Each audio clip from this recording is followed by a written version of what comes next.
안녕하십니까. 권익기 목사입니다. 권익기 목사의 바이블 스토리 하나님의 창조 10번째 시간을 시작하겠습니다. 10번째 시간은 하나님의 창조 가운데 시간 창조 가운데서 여호와의 절기들 2번째 시간을 시작하도록 하겠습니다.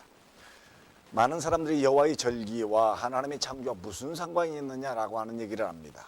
그런데요, 시간 창조라고 하는 것은 단순히 하루의 시간, 예를 들어서 1일 24시간, 그리고 낮과 밤, 어둠과 빛, 이런 그 타이밍에 대한 그러한 것들을 얘기하는 것을 그 시간 창조라고 얘기할 수 있는데, 사실은 그것만 시간 창조가 아니고요, 하나님의 이 우주만물을 만들어 놓고 그 우주만물 가운데서 하나님께서 어떻게 역사를 주관하시는가라고 하는 전체적인 역사를 어떻게 그 플랜을 하시고, 그 플랜 가운데 사람들에게 별들을 통해서 하나님의 그 역사들을 어떻게 나타내는가라고 하는 것을 말씀하는 게 시간 창조와 관련되어 있습니다. 그래서 이제 창세기 1장 14절에 그 모에드라고 하는 말, 그 오리지널 워드가 모에드라는 말인데요, 그 모에드라는 말은 appointed time, 그러니까 약속된 시간들이라고 하는, 약속된 시간이라고 하는 말을 쓰면서 그것이 여호와의 절기와 관련되어 있다라고 하는 말씀을 여러분에게 드렸습니다. 여호와의 절기를 이제 두 종류로 나누는데요, 첫 번째 종류는 봄의 절기고요, 두 번째 그 여호와의 절기는 가을의 절기입니다. 우리가 봄의 절기를 살펴보면 봄의 절기는 6월절, 그 다음에 무교절, 그 다음에 첫 곡식을 드리는 초실절, 이것이 이제 같은 아비벌 14일입니다만은 유대 원력으로, 유대 종교력과 유대 원력과 이런 그 관계가 있습니다만은, 유대 원력으로 보면 니산월입니다. 니산월 그 14일이 6월절이고 15일이 무교절이고요. 그 다음에 16일이 초실절입니다. 첫 곡식을 드리는 날이죠. 이것이 예수님에 의해서 어떻게 성취되었는가라고 하는 것을 저번 주에 여러분에게 말씀을 드렸습니다. 그리고 그 뒤에 첫 곡식을 드리는 날로부터 7째 주 되는 날을 오순절이라고 하는데, 그 오순절이 성령의 마가다락방 사건을 통해서 어떻게 성취되었는가라고 하는 것을 말씀을 드렸습니다. 그러니까 다시 얘기하면 봄의 절기는 예수님의 초림에 의해서 성취되었다라고 하는 것을 여러분에게 말씀을 드렸습니다. 그러면 가을의 절기는 언제 성취될까요? 바로 예수님의 재림 때에 성취되는 절기들입니다. 이 절기들은요, 예수님의 재림 때에 성취될 것이 미리 성경에 예언되어 있습니다. 그런 예언되어 있는 부분들을 살펴보면서 오늘은 가을의 절기, 이제 가을 절기를 7월 절기, 그러니까 유대 종교력으로 7월 절기입니다. 유대 종교력의 7월 절기고요. 지금 현재 유대역, 지금 현재 이스라엘, 현재 이스라엘이 사용하고 있는 원력으로는 1월 달입니다. 1월 달인데, 이게 이제 유대 종교력으로 7월 1일이 나팔절이고요. 그 다음에 용키퍼라고 얘기하는 속죄절이 7월 10일입니다. 그리고 초막절이 7월 14일부터 8일 동안 이어지는 것이 초막절입니다.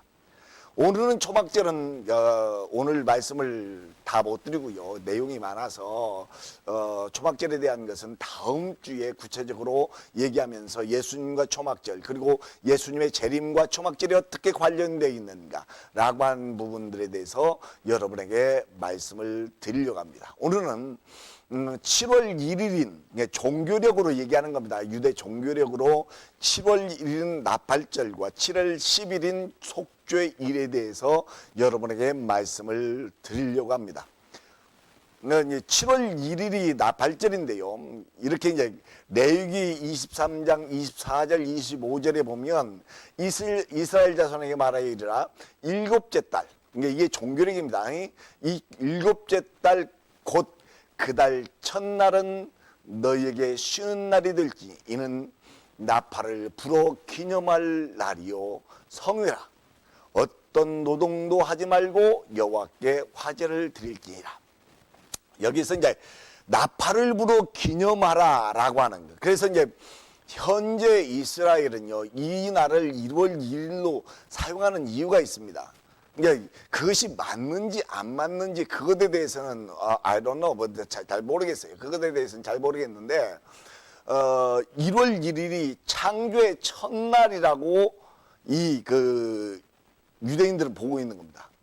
창조의 첫날이 1월 1일이고 그래서 1월 1일을 나팔절로 지킨다라고 얘기하면서 새해 첫날을 이 나팔절인 7월 1일, 종교력으로 7월 1일이고요. 유대역으로는 1월 1일 날 나팔절을 드리는 것입니다.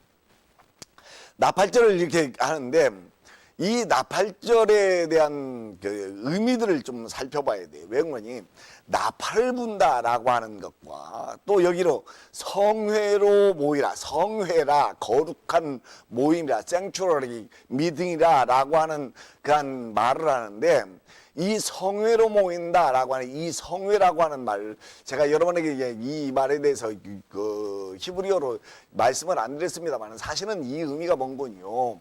예행연습이라고 하는 예행연습.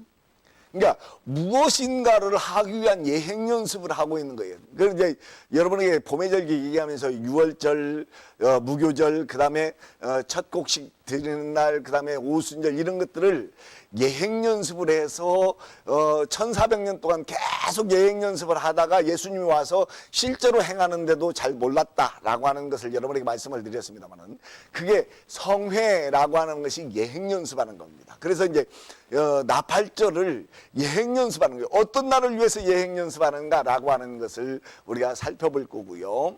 그 나팔절이라고 하는 것이 어떤 것인가. 그 다음에 이제 이것을 나팔절에 대해서 다 살펴보고 난 후에 속죄일에 대해서 살펴볼 겁니다. 왜 그런군요. 나팔절과 속죄일은 뗄래야 뗄 수 없는 관계입니다. 왜? 마지막 때에 이루어지는 하나님의 예언의 사건과도 뗄래야 뗄 수 없는 관계이기 때문에 이것을 같이 살펴보고자 하는 것입니다. 그러면 나팔절의 의미가 어떤 것일까? 첫 번째 의미는 외침이라고 하는 클라이아웃이라고 하는 의미입니다. 나팔을 불어 경고하라, 경고한다라고 하는 것은 외쳐라 이 말, 외쳐라. 나팔을 불어서 외쳐라라고 하는 것을 얘기합니다. 스마냐 1장 16절이고요. 이건 나팔을 분다라고 하는 의미에 대해서 여러분에게 말씀을 드리기 때문에 깊이 설명을 안 드리겠습니다. 두 번째 의미는 경고한다, 워닝, 경고한다라고 하는 의미입니다.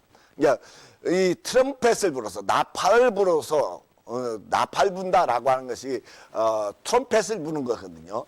트럼펫을 불어서 경고한다, 워닝한다라고 하는 의미를 가지고 있습니다. 에스겔서 33장 3절에 보면 그 사람들이 그 땅에 칼이 임함을 보고 나팔을 불어 백성에게 경고하다. 그러니까 미리 경고하는 것을 나팔을 분다라고 하는 것입니다. 또 나팔을 분다라고 하는 의미가 뭔군요.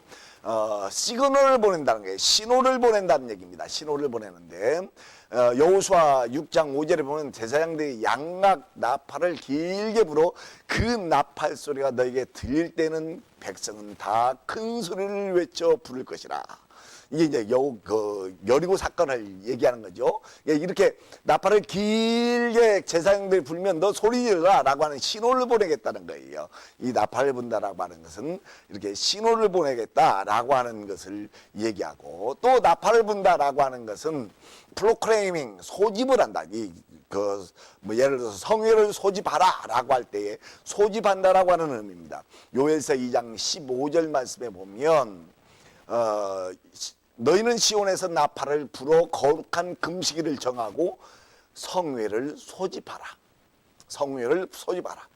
그러니까 이 소집하고 그 정하고 소집하는 이러한 것들을 할 때에 나팔을 불라라고 얘기합니다. 그러면 이제 이 나팔을 분다라고 하는 의미가 이런 의미인데, 성경상의 나팔절이 어떻게 성취되는가라고 하는 것을 여러분에게 그 말씀을 드리려고 합니다.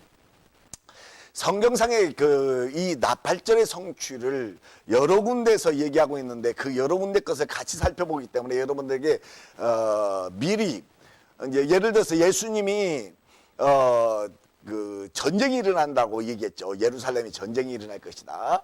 그 말씀도 마찬가지고, 요에서 2장의 내용도 이 나팔절에 대한 얘기입니다.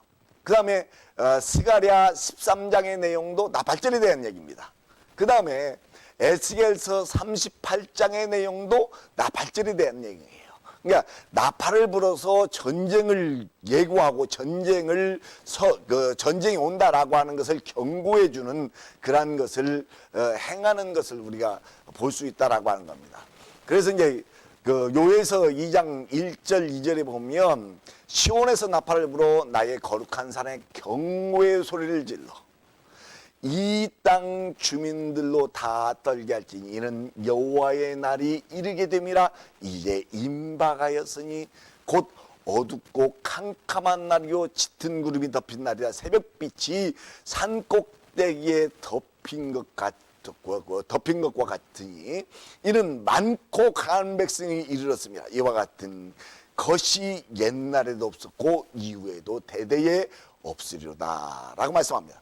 이게 이제 나팔절이 이렇게 성취된다는 거예요. 이렇게 나팔절이 이렇게 성취되는데, 이게 언제 일이냐라고 하는 것을 여러분에게 말씀을 드리면, 이제 그 스가랴서에는 스가랴서 12장 1절에서 3절까지 이렇게 얘기합니다. 이스라엘에 관한 여호와의 경고의 말씀이에요. 여호와 곧 하늘을 펴시며 땅에 터를 세우시며 사람 안에 심령을 지으시니가 이르시되 보라, 내가 예루살렘으로 그 사면 모든 민족에게 취하게 하는 자인이 되게 할 것이라. 예루살렘이 애워싸일 때에 유대까지 이르리라. 그날에는 내가 예루살렘 모든 민족에게 무거운 돌이 되게 하리니 그것을 드는 모든 자는 크게 상할 것이라. 천하 만국이 그것을 치려고 모이리라. 이 요엘서 2장과 스가랴서 12장이 같은 내용입니다. 이런 내용들을 우리가 살펴보면 일어나는 사건이 전쟁이 일어난다는 거예요. 그 전쟁이 일어날 때 누가복음 21장 20절에서 25절까지 예수님도 이렇게 얘기해요. 너희가 예루살렘의 군대들이 애워싸는 것을 보거든. 이것을 이제 그 애워싸는 것을 본다라고 얘기할 때, 그 애워싸는 것을 디도 장군이 AD 70년에 예루살렘을 치러 올라갈 때 그 사건을 얘기한다라고 얘기하지만, 사실은 그 사건이기보다는 지금 현재 나팔절에 일어날 이 이후에, 지금 아직 안 일어났어요. 이 이후에 이 나팔절에 일어날 그 사건, 그 나팔절에 정확하게 나팔절이 돼서 일어날 것입니다. 근데 그 나팔절에 일어날 사건을 예수님이 미리 얘기하고 있다라고 하는 것을 우리가 알아야 됩니다. 또 이제 이 전쟁이요, 또 거기에만 얘기하고 있는 것이 아니라 에스겔서 38장 1절에서 7절까지 얘기하고 있는 마곡의 왕 곡이 일으키는 전쟁, 그 전쟁에서 얘기하고 있는 이 전쟁에 대한 얘기라고 하는 것을 우리가 알아야 됩니다. 그러니까 이런 전쟁들이 그러면 언제 일어날 것인가? 언제 일어날 것인가? 근데 그거 언제 일어날 것인가? 라고 하는 것을 에스겔서 38장 8절에 이렇게 얘기하고 있어요. 언제 일어날 것인가? 여러분 보세요. 여러 날 후, 그러니까 지금 여러 날, 그 에스겔이 예언한 그 여러 날 후, 언제? 말년에 내가 명령을 받고 그 땅 곧 오래 황폐했던 이스라엘 산에 이르르니, 오래 황폐했던 땅이라는 거예요. 근데 그 황폐했던 땅이 어떻게 됐던 거예요? 그 땅 백성은 칼에서 벗어나서, 보세요. 칼에서 벗어나서 그 죽음에서 벗어났다는 거예요. 어떻게 벗어났습니까? 여러분 이 죽음에서 칼에서 벗어났다라고 하는 것은 바로 2차 대전에 히틀러의 학살에서 벗어나서 여러 나라에서 모여들었어요. 그래서 이방에서 나와서 다 평안히 거하고 있는 중이에요. 언제를 얘기하고 있습니까? 지금을 얘기하고 있어요. 지금을. 1148년도에 이스라엘이 독립하잖아요. 독립하고 난 뒤에 그 어려움 가운데서도 개척해 나가고 헤쳐나와서 지금 현재 이스라엘의 상황을 만들어 놨습니다. 이스라엘 상황을 만들어서 이제 평안히 거하고 있는 이 상황을 얘기하고 있는 거예요. 이 상황 때에 이 나팔절에 이런 사건이 생길 것이다 라고 얘기하고 있다라고 하는 것이에요. 그러면 이런 전쟁이 일어나면 이 전쟁을 하는 목적이 뭐냐? 전쟁을 하는 목적이 뭐냐? 여기 이제 그 에스겔서 38장 15절 16절 말씀을 보면 이제 그 많은 군대가 땅을 완전히 덮어서 이스라엘 치러 오겠다는 거예요. 근데 고객에게 말씀합니다. 고가 끝날에 내가 너를 이끌어다 내 땅을 치게 하리니. 누가 치게 하신다고요? 하나님이 치게 하신다고요. 하나님이. 왜? 이는 내가 너로 말미암아 이방 사람들 눈앞에서 내 거룩함을 나타내어 그들이 다 나를 알게 하려 함이라. 누구를 드러내기 위해서 이 전쟁을 하나님이 허락하신다고요? 바로 여호와 하나님이 우주의 만물의 주인 되시고 이 세상의 주관자 되시고 이 세상의 왕이 되신다라고 하는 것을 드러내기 위해서 이 전쟁을 하겠다라고 말씀하고 있다고 하는 사실입니다. 여러분 생각해 보십시오. 이런 전쟁이 일어납니다. 그러면 피비린내라는 전쟁이 일어나요. 에스겔서의 스가랴서에 보면 스가랴서 13장에 보면요, 이 전쟁 가운데 얼마나 많은 사람들이 죽는지 아십니까? 이스라엘 인구의 3분의 2가 죽습니다. 3분의 1만 삽니다. 그래서 제가 왜 3분의 2가 죽을까? 왜 3분의 1만 살까?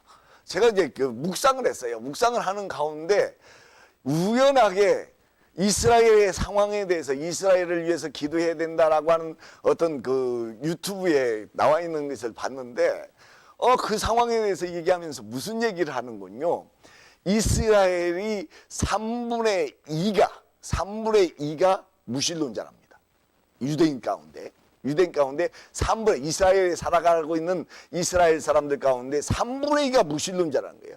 3분의 1은 예수를 안 믿지만 하나님, 여호와 하나님의 존재를 믿는 사람들이에요. 그러니까 그 3분의 1이 하나님 앞에 돌아와서 예수를 믿게 되고 그 돌아오게 되는 놀라운 역사를 만든다는 거예요. 자, 이 하나님을 알게 된다라고 하는 의미가 여러 가지 의미가 있는데 전쟁을 통해서 하나님이 역사하신다라고 하는 의미도 있을 것이고요. 하나님을 드러나게 될 것이다라고 하는 의미도 있을 것이고요. 여기의 의미는요. 이 전쟁을 통해서 지금 현재 예수를 믿지 않는 모든 이스라엘 백성들이 함께 전체가 회심하는 놀라운 역사가 일어난다라고 하는 것을 성경에서 예언하고 있다라고 하는 사실입니다. 자, 이 나팔절의 전쟁이 일어날 때에 그들이 어떤 것을 하는군요. 이제 회심하게 되는데 그들이 이런 모임을 할 거예요. 백성들이 기도 모임을 할 거예요. 이런 기도 모임을 할 겁니다.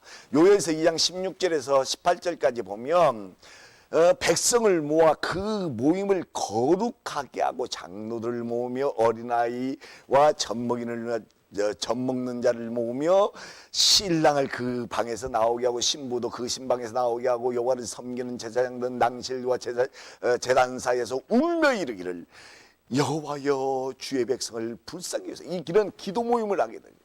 기도 모임을 하게 될 거란 거예요.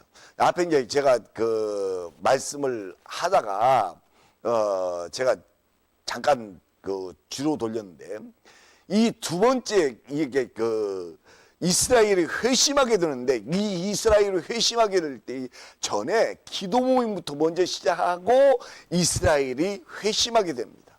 그러니까 이스라엘이 회심할 때 이렇게 하나님 앞에 외치라라고 얘기합니다. 이런 회심하고 난 후에 하나님께서 어떤 역사를 하는군요.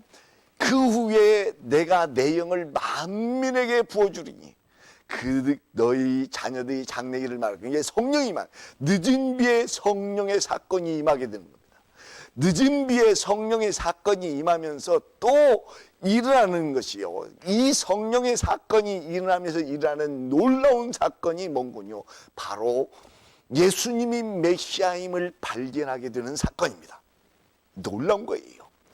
스가랴서 12장 10절에 보면 이렇게 얘기합니다. 내가 다윗의 집과 예루살렘 주민에게 은총과 간구하는 심령을 주네. 이렇게 하나님 앞에 늦은 비가 내리면 간구하는 심령을 주겠다는 거예요. 그 간구하는 심령을 주어서 어떻게 하는 거예요? 그들이 그 찌른 바 그를 바라보고, 지금 현재 우리 성경에 나와 있는 거예요.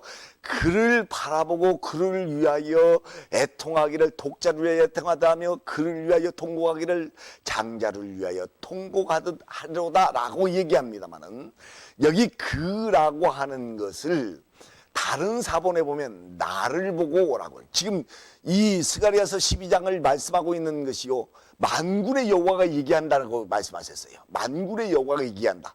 근데 그들이 그 찌른 바 나를 보고 누구를 봤다는 거예요? 그들이 십자가를 못 박힌 예수님을 바라보게 된다는 거예요. 성령이 임하면서 그들의 눈이 뜨여져서, 그들의 마음이 열려서, 그들의 마음의 심령이 바뀌어져서 하나님 앞에 부짓다 보니까, 예수님을 우리가 죽였구나, 예수님만이 메시아구나 라고 하는 발견한 놀라운 사건이 생기게 됩니다.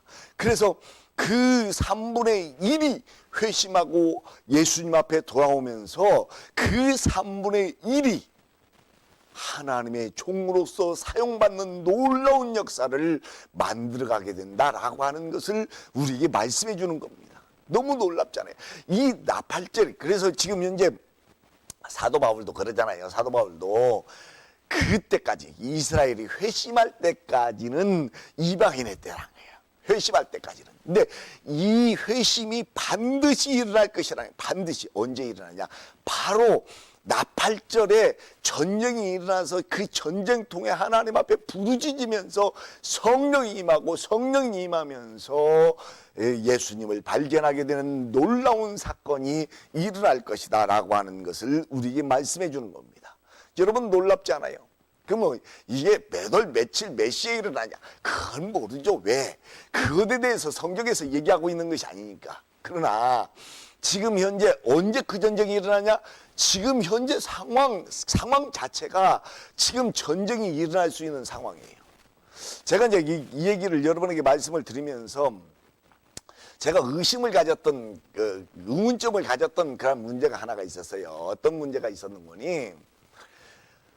이스라엘 전쟁이 일어날 때 곡과 마곡의 전쟁이, 마곡의 왕 곡이 쳐들어왔을 때에 이 상고들이 하는 말을 여러분들 한번 읽어보십시오. 에스겔서 38장 39장에 보면 상고들이 어떤 얘기를 하는 거니? 야, 니들이 평안히 가고 있는 이 나라에 니들이 재물을 취하러 여기 왔냐? 라고 상고들이 얘기한다는 거예요.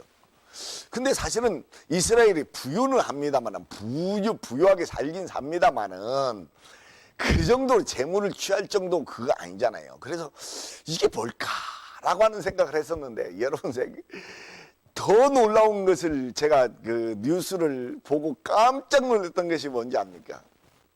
이스라엘에 2003년도부터요 석유가 나오기 시작했습니다. 석유를 발견하고 유전 탐사를 했는데 2003년도에 처음 유전이 발견되면서 대대적으로 석유 탐사를 하고 가스 탐사를, 천연가스 탐사를 했어요. 천연가스는요, 지금 현재 미국이 소유하고 있는 양의 버금가는 양의 천연가스가 발견됐습니다. 그래서 천연가스가 지금 양산화가 됐어요. 양산화가 돼서 이스라엘 자체에도 활용하고 있고 요르단도 수출하고 있고 또 터키라든지 또 유럽 쪽으로 수출하려고 그렇게 지금 하고 있는 상황이에요. 그 다음에 유전, 석유가 나오는데 석유가 얼마나 많은 석유가 지금 매장되어 있는군요. 세계 최고 매장량을 자랑하고 있는 사우디아라비아가 석유 매장량 최고 1위입니다. 그런데 지금까지는 베네수엘라가 2위였는데요. 이 석유가 발견되면서 이스라엘이 사우디아라비아의 양에 거의 버금갈 정도의 2위랍니다. 어마어마한 양이에요. 아하, 그렇구나. 그거 쟁취하려고 쳐들어오는구나 라고 하는 걸 제가 발견했어요. 그건 보기에 따라서 여러 사람들이 이렇게도 볼 수 있고 저렇게도 볼 수 있는 상황입니다만 아무튼 제 생각은 그렇다 이 말이에요. 그런 전쟁들이 지금 예비되어 있는데 그 전쟁을 통해서 하나님은 이런 예수님을 믿게 되는, 유대인들이 전체가 회심해서 예수님을 믿게 되는 놀라운 역사들을 만들어 갈 것이라고 하는 것입니다. 그리고 그 예수님을 발견하면서 나타나는 것이 큰 애통입니다. 왜 애통인군요? 스가랴 12장에 보면 12장 10절에서 14절까지의 말씀입니다. 내가 다윗집과 예루살렘 주민에게 은총과 강구하는 심령을 부어주리니 그들이 제가 얘기했던 거예요. 큰 예루살렘에 애통이 있을 것이라는 거예요. 예수님을 발견하고 그 장녀를 위하여 애통하듯이 또 독자를 위해서 애통하듯이 막 울부짖는 게 생길 거라는 거예요. 예수님을 발견하고 그들이 예수님을 몰랐다는 것 때문에 애통하게 되는 큰 애통이 있을 거란 거예요. 그런데 그 애통이 온 땅 족속에게 따로따로 애통하는데 족속별로 다윗의 족속은 다윗의 족속, 그들의 아내는 그들의 아내대로, 나단의 족속은 나단의 족속대로, 그들의 아내는 또 그들의 아내대로, 네이 족속은 네이 족속대로, 그들의 아내는 또 그들의 아내대로, 시므이 족속은 시므이 족속대로, 그들의 아내는 그 또 아내대로, 그 남은 족속도 또 각각 자기 아내는 아내대로 따로따로 모여서 애통하게 되는 놀라운 역사가 만들어질 것입니다. 예언의 성취입니다. 이런 놀라운 예언의 성취가 나팔절부터요 속죄일 그 7월 1일에서 7월 10일 사이에 일어날 것입니다. 저는 확신합니다. 이것이 분명히 나팔절에 일어나는 사건이고 나팔절에 이런 일이 일어날 것이라고는 저는 확신하고 있습니다.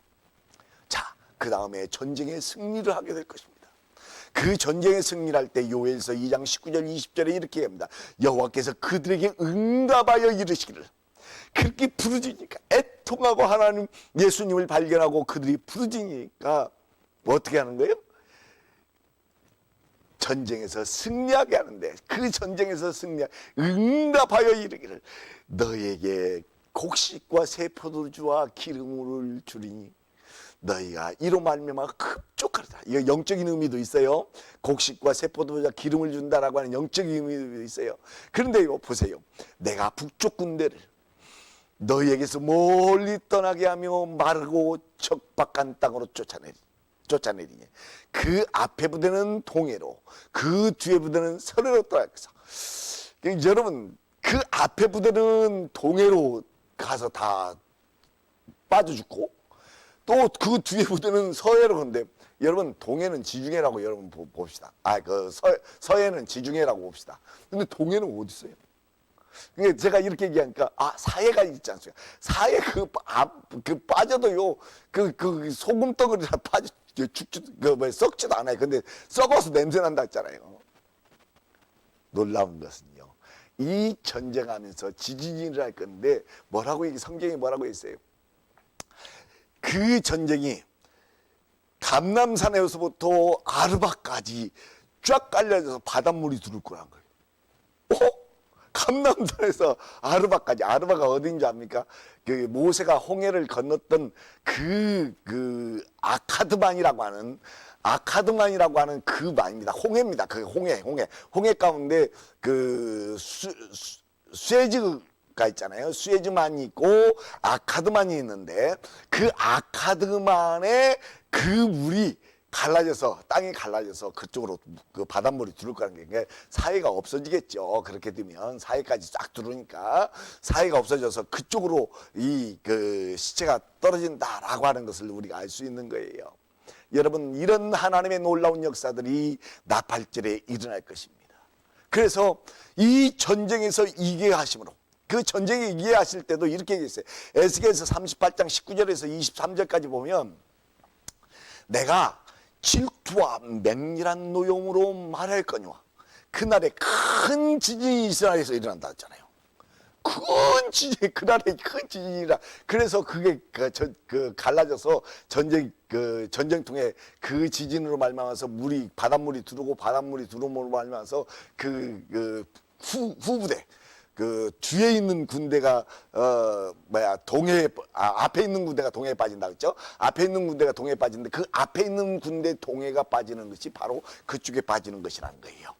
그래서 일어나서 뭐라고 했어요? 이스라엘 땅에서 일어나서 바다의 고기들과 공중의 새들과 들의 짐승들과 땅에 기는 모든 벌레와 집에 낸 모든 사람이 그 앞에서 떨 것입니다. 얼마나 큰 지진이라면 모든 산이 무너지며 절벽이 떨어지며 모든 성벽이 땅에 무너지리라. 주 여호와의 말이니라. 내가 이 모든 산 중에서 그를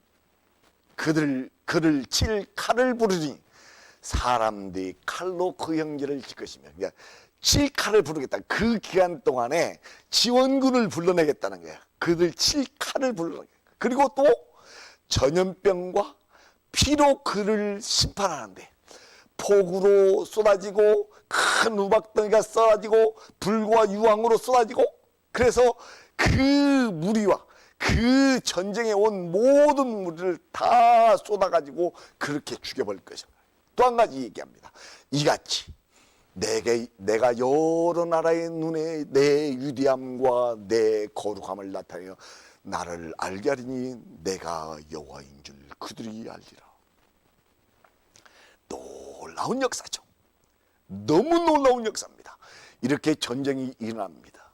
이 전쟁이 일어나면서, 이 전쟁은 이제 좀 이따 제가 여러분에게 더 말씀을 드릴 겁니다. 이 전쟁은 10일 정도 전쟁이 일어나고 끝날 것입니다. 10일 정도 전쟁이 일어나고 끝날 것인데, 이 전쟁이 언제 끝날 것인가? 제가 볼 때는 속죄일인 7월 1일에 시작해서 7월 10일에 끝날 것으로 보입니다.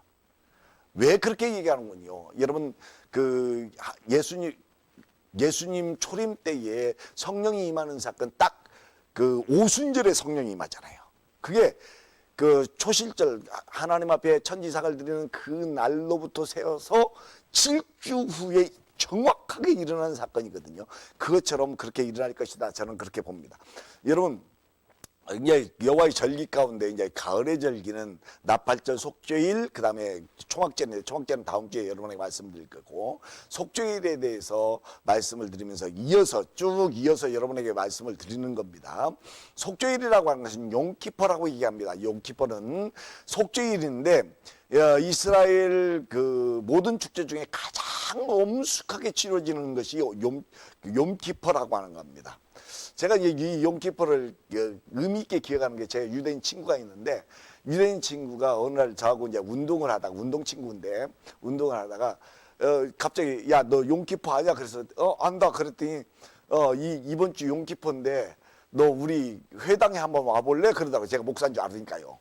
근데 가봤어야 되는데 제가 못 가봤어요. 그때 못 가봤는데 참 그때 가봤어야 되는데 후회가 됩니다. 근데 이제 이 용키퍼가 그만큼 중요한 날입니다. 나팔절로부터 열일간 회개하는 게 아니고요. 이 속죄일은 회개하는 게 아니라 죄를 용서함을 선포하는 날입니다.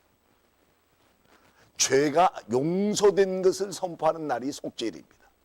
이게 이제 유래가 있는데요. 광야에서 이스라엘이 금송아지를 만들었잖아요. 그래서 이제 모세가 40일 동안 하나님을 만나고 십계명을 받아가지고 왔는데 그 십계명을 그 앞에서 깨뜨려 버렸잖아요. 그래가지고 다시 십계명판을 만들어가지고 하나님 앞에 가서 하나님이 직접 써주셔서 십계명판을 다시 40일 후에 가지고 내려오잖아요. 가지고 내려왔을 때에 그 가지고 내려온 날이 속죄일입니다. 그 날이 속죄일인데, 그 날에 하나님이 그 우상 숭배한 것을 다 용서를 하셨다라고 선포한 날이 첫 번째 용키퍼 날입니다. 그게 첫 번째 용키퍼의 날이에요. 놀라운 날이죠. 죄에서 벗어난 날이고요. 이 용키퍼는 개인의 죄를 씻을 뿐만 아니라 전 민족, 그러니까 용키퍼 때 제사를 하는 거 보면 모든 민족의 죄를 가지고 하나님 앞에 제사를 하는 것을 봅니다. 그래서 이 용키퍼라고 하는 날은, 이 용키퍼 레위기 23장 26절에 보면 일곱째 달 열 나흘, 그러니까 14일이 속죄일이에요. 네, 속죄일인데 그 속죄일에는 어떻게 보면 엄숙하게 지내라 라고 하는 말씀을 하는 거예요. 속죄할, 하나님이 우리는 속죄한다라고 하는 것은 죄를 회개한다라고 생각하는데 아닙니다. 죄를 회개한 것을 하나님이 용서했다라고 선포하는 것이 바로 이겁니다. 근데 중요한 것은요, 이 날은 안식일입니다. 세베스입니다. 성경에 보면 제7일이 아닌데 안식일이 몇 군데가 있어요. 제7일이 아닌데 안식일. 제7일이 아닌데 안식일이 몇 군데가 있는데 그 가운데 속죄일도 제7일이 아니면서도 안식일입니다. 이제 우리는 안식하라, 쉬어라 그렇게 번역을 했습니다만 지금 여기 그 말씀에 보면 이는 너희가 쉴 안식일이니 그렇게 안식일입니다. 이게 안식일이에요. 그러니까 안식일이 7일 안식일만 있는 게 아니고 이렇게 안식일도 있습니다. 그런데 이제 이것이 나팔절과 연결해서 어떻게 성취되는가라고 하는 것에 대해서 스가랴서 13장 1절에서 3절까지 그날에 속죄일 그날에 죄와 더러움을 씻는 셈이 다윗 족속과 예루살렘 주민을 위하여 열리리라. 놀랍잖아요. 그 속죄일에 바로 성령의 그 충만, 요에서 2장에서 얘기하고 있는 말일에 남녀 족에게 임하는 성령이 임하는 사건이 그 속죄일에 임한다라고 말씀하고 있다는 거예요. 여러분 보십시오. 만군의 여호와 말하노라. 그날에 내가 우상의 이름을 이 땅에서 끊어서 기억도 되지 못하게 할 것이며 거짓 선지자나 더러운 귀신을 이 땅에서 떠나게 할 것이다. 사람이 아직도 예언할 것 같으면 그 나온 부가 그에게 이르기를 내가 여호와 이름을 빙자하여 거짓말을 하니 살지 못하리라고 그 나온 부모가 그 예언할 때에 칼로 그를 찌르리라. 실제로 이런 일이 일어날 것이다 라고 얘기한 것이 아니라 그 정도로 어떻게 보면 예언할 필요가 없는 거예요. 다. 왜? 모든 자에게 이스라엘에 남아있는 3분의 1의 그 살아있는 자 3분의 1에 남아있는 모든 자에게 성령이 임해서 예언하게 되는 놀라운 역사, 그 역사가 바로 속죄일에 일어난다라고 얘기하고 있다는 거예요. 얼마나 놀라운 거예요. 네 죄가 다 씻어졌다 라고 선포되는 날이 바로 속죄인데 그게 스가랴서 13장 1절에서 그날 바로 속죄일에 그 일이 일어날 것이다 라고 말씀하고 있는 것입니다. 그러면 전쟁 기간에 어떻게 될 것이냐, 한 10일로 추정된다고 제가 여러분에게 말씀드렸어요. 10일로 추정되는데 그 10일로 추정되는 이유가 바로 오순절, 6월절에서 오순절까지, 그러니까 초실, 정확하게 얘기하면 6월절, 무교절, 초실절, 그러죠. 초실절에서 오순절까지 7주를 지냅니다. 7주를 지내는데 그 7주를 지내면서 완벽하게 초림 때 성취돼요. 그러면 재림 때도 나팔절에서 속죄일 10일 기한도 그대로 이루어질 것으로 그렇게 보인다는 거예요. 숫자적으로 그대로 이루어질 것으로 그렇게 보인다는 거예요. 그러니까 그렇게 속죄일도 그렇게 될 것이다 라고 보여집니다. 근데 가을의 여호와의 절기는 나팔절, 속죄일, 그 다음에 초막절이 있습니다. 이 초막절에 대한 것은 다음 주에 여러분에게 말씀을 드릴 거예요. 예수님의 재림과 관련되어 있어. 왜 초막절이 예수님의 재림과 관련되어 있는가? 그리고 예수님이 초막절에 한 번 딱 등장을 합니다. 예수님의 공생의 가운데 딱 한 번 등장을 하는데 그 등장에서 외치는 예수님의 말씀의 의미가 어떤 것인가라고 하는 것과 예수님의 재림과 어떤 관련이 돼 있고 이 속죄일에 예수님과 어떤 관련성을 가지고 있는가라고 하는 것에 대해서 다음 주에 여러분에게 말씀을 드릴 것입니다. 여러분, 이 여호와의 절기는 하나님의 정해진 시간에 대한 것을 우리에게 말씀합니다. 이 나팔절의 사건과 속죄일의 사건이 몇 월 며칠에 일어날지 모릅니다. 그러나 분명히 가까이 오고 있다라고 하는 사실은 우리가 알아야 됩니다. 여러분, 준비하십시오. 여러분도 성령을 받을 준비를 하십시오. 만민에게 성령을 부어주겠다고 약속하지 않습니까? 여러분, 꼭 그때에 함께 성령을 받아서 하나님의 사역에 동참할 수 있는 여러분들 되실 주의 이름으로 축원드리면서 이 시간 마치겠습니다. 권혁기 목사였습니다. 다음 시간에 뵙겠습니다. 감사합니다.